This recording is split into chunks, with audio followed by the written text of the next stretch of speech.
സിംഗറിലെ 10ാം സീസണിലേക്ക് എല്ലാ മാന്യ പ്രേക്ഷകർക്കും വീണ്ടും സ്വാഗതം. അപ്പം നമ്മുടെ വേദിയിലേക്ക് പാടാൻ വേണ്ടി വരുന്നത് കണ്ണൂരിൽ നിന്നും ഫാത്തിമ കേട്ടോ. ഫാത്തിമേനെ നമുക്ക് ഈ വേദിയിലേക്ക് ക്ഷണിക്കാവേ. ഫാത്തിമ എന്ന പേരല്ലേ? എവിടെയാ വീടൊക്കെ? എവിടെയാ? കണ്ണൂര്. ഏത് പാട്ടാ മോള് ഇവിടെ പാടാൻ പോകുന്നത്? സിനിമയിലെ മഴത്തുള്ളിൽ എന്ന ഗാനമാണ് ഞാനിവിടെ ആലപിക്കുന്നത്. അപ്പം നന്നായിട്ട് പാടൂ. All the best. Thank U.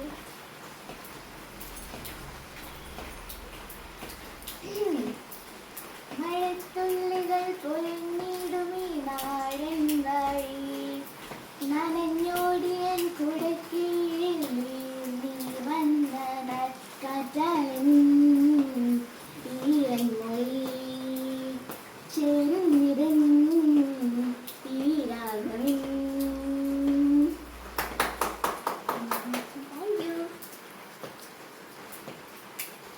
കൊള്ളാം മോളെ, നല്ല പാട്ടായിരുന്നേ. അപ്പം നമുക്ക് ഇതിന്റെ ബാക്കിയുള്ള കാര്യങ്ങൾ ജഡ്ജസിനോട് ചോദിച്ചാലോ? മാം, ഞാൻ പാടിയ പാട്ട് എങ്ങനെയുണ്ട്? കൊള്ളായിരുന്നു മോളെ, പാട്ട് കുഴപ്പമൊന്നുമില്ലായിരുന്നു, അടിപൊളിയായിട്ട് പാടിയിട്ടുണ്ട്. പിന്നെ പ്രേക്ഷകർക്കൊക്കെ ഇഷ്ടമാവുന്ന രീതിയിൽ പ്രസൻറ്റ് ചെയ്തിട്ടുണ്ട്.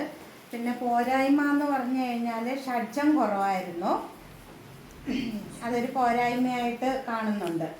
പിന്നെ ശ്രുതിയും വളരെ പോരായിരുന്നു. ശ്രുതി എന്ന് പറഞ്ഞാൽ കുറച്ചും കൂടി ഇമ്പ്രൂവ്മെന്റ് ചെയ്യാനുണ്ടായിരുന്നു.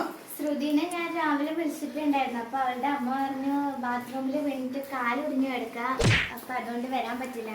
പിന്നെ ഷഡ്ജം എന്ന് പറഞ്ഞില്ല, അത് ഞാൻ ഉണക്കാനിട്ടിട്ടുണ്ട്, ഉണങ്ങിയിട്ടില്ല.